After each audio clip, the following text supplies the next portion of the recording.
All right. My name's Zach. I've been told I'll be discussing how to build a house. So join me as I make stuff up for a little while about an area I have no expertise in. It'll be just like being a stand-up with me. All right. Start with a good foundation. You can see here that Lincoln logs. All right, we're on to the next one. So the roof, that goes on top. If you don't put that there, if you put the deck on top and the roof where you want your deck, you'll have people falling a lot. All right, the house, why not build it yourself?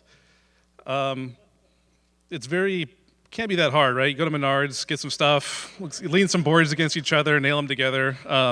See, this one just needs to have the roof put on it. And this is an example of a flat roof and one where the deck is actually also a roof.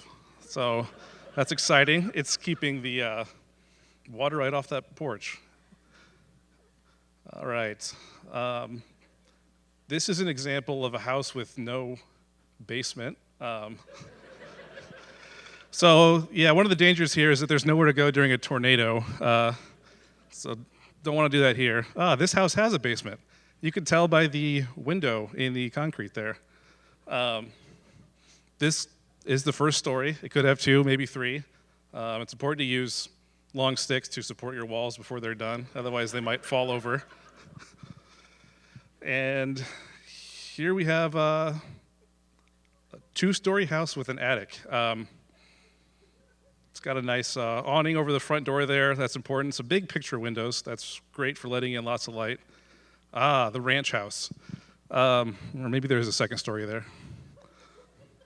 It's a story and a half, maybe. We'll see what the next slide brings to us. It's good to put the wallpaper on the outside. You can see that was some Tyvek wallpaper. That's great stuff. So if you've made the mistake of putting felt on the outside of your house, you can cover it with siding and offset it with some wood from Menards. All right, these are shingles.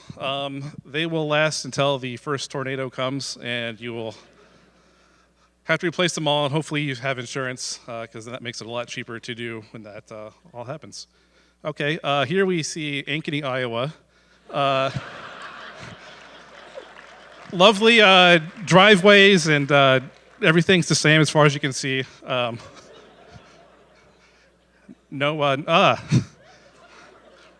I need to walk back my previous statement about putting the roof on top. It is acceptable in some types of construction to put the roof on bottom. I'm not sure if this roof also doubles as a deck, but it looks very flat.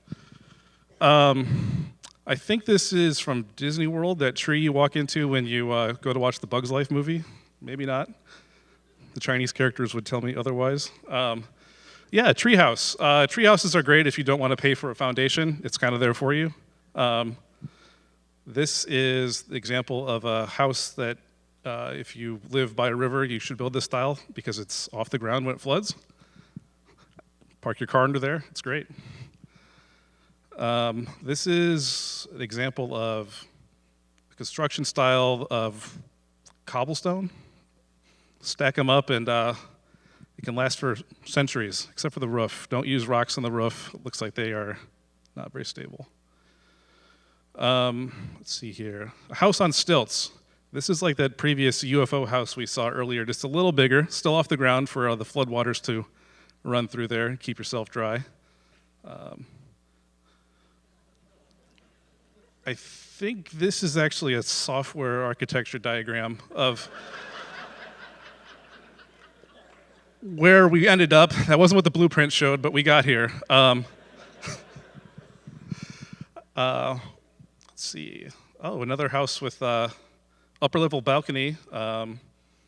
Great cobblestone patio. So you can use the cobblestones to build walls or outside patios, it looks like. And Godzilla. I don't know if you can construct a home to stand up to the type of chaos that can reign there, but I did see there's a talk about chaos engineering. Is that this afternoon? We'll have to check that out. Maybe they cover it.